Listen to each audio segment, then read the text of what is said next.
নমস্কার বন্ধুরা, কেমন আছো তোমরা সবাই? আশা করছি সবাই খুব ভালো আছো। আমিও বেশ ভালো আছি। আজকে সকালে আমার ঘুম ভেঙেছে জলের আওয়াজে। কালকে এত রাতে ঘুমিয়েছি, মিনিমাম 1:30টার দিকে।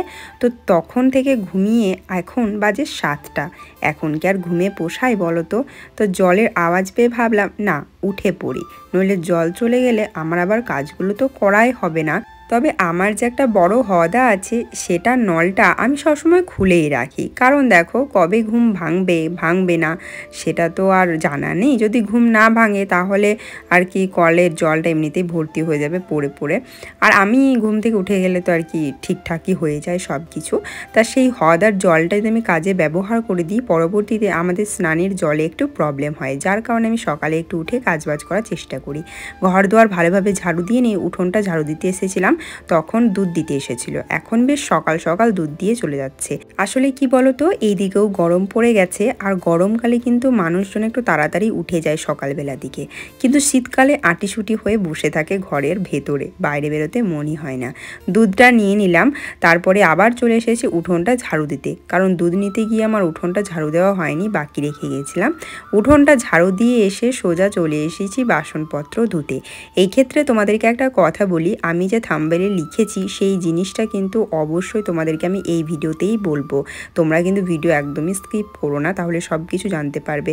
কারণ একটা ফৌজির বইয়ের জীবনে এটা কিন্তু অনেকটা কঠিন একটা সময়। এত দীর্ঘদিন ধরে স্বামীর সাথে থেকে এই যে হঠাৎ করে জানতে পারি যে আলাদা হতে হবে, মনের ভেতরে যে কি একটা আশঙ্কাজনক ব্যাপার ঘটে আর কি যে দুঃখ লাগে, সেটা বলার মতন কিংবা বোঝাবার মতন ভাষা খুঁজে পাচ্ছি না। তো যাই হোক বন্ধুরা, সব কিছুই বলছি তোমাদেরকে আস্তে আস্তে।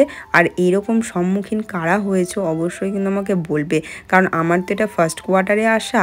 আর হ্যাঁ, এখান থেকে চলে গেলে সেটাও আমার ফার্স্টবার দুঃখজনক একটা বিষয় হবে। আমি তো বারবার আসিনি, তাই এই দুঃখটা আমার কাছে অনেক বড় একটা বিষয়। কারণ একবার চলে গেলে আবার কবে বর আমাকে কোয়ার্টারে নিয়ে আসতে পারবে তার তো ঠিক ঠিকানা নেই, বলো। তো চলো, তোমাদের সাথে সব কিছু আস্তে আস্তে শেয়ার করছি, তোমরা দেখতে থাকো। দেখো, আমার বাসনপত্র কিন্তু ধোয়া হয়ে গেছে, তা আমি জায়গাটা একটু ভালোভাবে পরিষ্কার করে দিচ্ছিলাম। আর আমি কিন্তু কাপড় চোপড় ঘুম থেকে উঠেই ব্রাশ না করেই কেচে নিই, কারণ সব কিছু তাড়াতাড়ি না করলে বুঝতেই পারছো টাইম মাফিক জল আসলে কতটা মানুষের অসুবিধে আর কি হয়। বাড়িতে থাকলে তো সুইচ টেপো জল তোলো, সুইচ টেপো জল তোলো, শেষ হলে। যাই হোক, দেখো উঠোনটা আমি কিন্তু ধুয়ে নিলাম, কারণ সন্ধেবেলায় তো আমি মারুলি দিই। সন্ধে দেবার সময় যদি উঠোনটা ধুয়ে দিই তাহলে মারুলিটা ধোয়া হয়ে যায়, এক্সট্রা করে আমাকে আর ধুতে হয় না। দেখো, আমি এখন বালতিতে জল নিয়ে নিচ্ছি, ঘর দুয়ার ভালোভাবে পুছে নেব সেই জন্য। এখন ঘর দুয়ারে কি মাছি পিঁপড়ে আসছে কি বলবো। আর এখানকার বাড়িগুলো তো অনেক আগেকার, তাই দেখো কেমন মানে গর্ত গর্ত হয়ে গেছে খানিক খানিক জায়গায়। তো সেইগুলোতে পিঁপড়েগুলো বাসা বেঁধেছে, আর একটু মিষ্টি জিনিস পড়লেই এখন পিঁপড়ে চলে আসছে। তাই আমি কিন্তু ঘর দুয়ার সবসময় পরিষ্কার পরিচ্ছন্ন রাখার চেষ্টা করি, কারণ আমার ছেলে তো এদিক থেকে ওদিক মানে চলতেই থাকবে, এক জায়গায় স্থির থাকে না। তাই লাল পিঁপড়ে হয়ে গেলে একটু কামড়ে দেওয়ার ভয় থাকে, যার কারণে কিন্তু আমি সব পরিষ্কার করার চেষ্টা করি। আর মাছিগুলোকে আর কি করব বলো, নালাটার সামনে থাকে বন বন করে, যেমনি আমি দরজা খুলি তেমনি আর কি ঢুকে পড়ে একটা দুটা। যাই হোক, এদিকে দেখো আমি আর কি কাপড় চোপড় সব বালতির মধ্যে ভরে নিয়ে চলে গেলাম বাইরে সেগুলো মিলতে। তা তোমাদেরকে একটা কথা বলি, দেখবে আমরা যারা কোয়ার্টারে থাকি, একঘেয়েমি জীবনটা অনেকের হয়তো বিরক্ত লাগে মাঝের মধ্যে, আমারও লাগে। মানে সবসময় মনে হয় বাড়িতে থাকলে কোনো দিন এইরকম কোনো দিন সেই রকম, ভিডিওর মধ্যে নানান নানান জিনিস, কিন্তু এই কোয়ার্টারে থাকলে প্রত্যেক দিন একরকম জিনিস। দেখবে তোমরা যারা আমার রেগুলার ভিউয়ার্স তারা তো দেখোই, কিন্তু আবার এখান থেকে চলে গেলে এই সব জিনিসগুলোকেই মিস করতে থাকা। ঠিক কি ভুল বললাম তোমরা বলো? তো দেখো, আমি তো ব্রাশ করিনি, এটা আমার প্রায়ই হয়ে থাকে, ব্রাশ না করে এত কিছু কাজ মানে করতে হয়।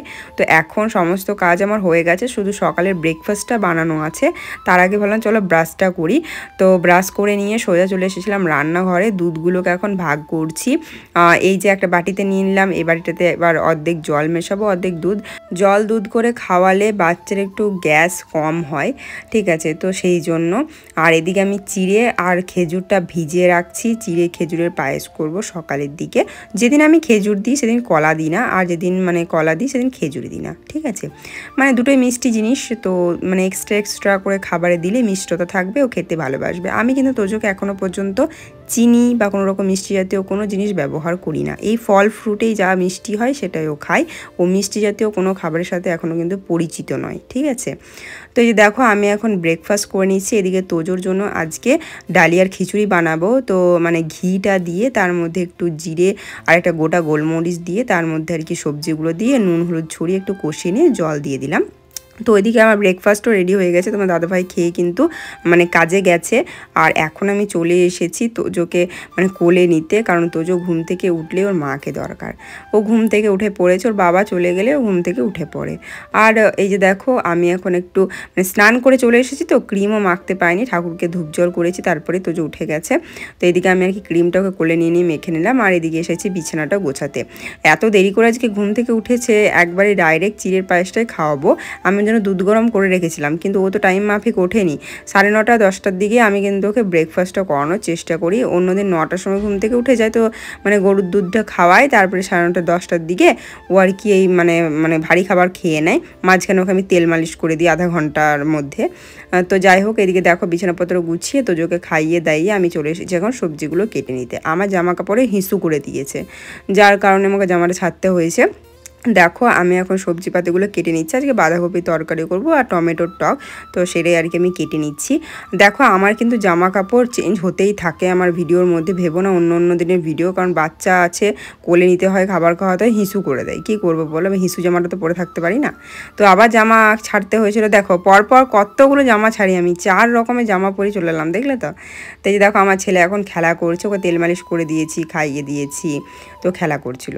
তো আমাদের দিনটা ওইভাবেই কাটছিল ভালোভাবেই। তো এইদিকে আমরা খাওয়া দাওয়া করে দুপুরবেলায় বসেছিলাম, মানে সেই সময় ফোন করে বলছে ওদের অফিস থেকে যে পোস্টিং এসেছে।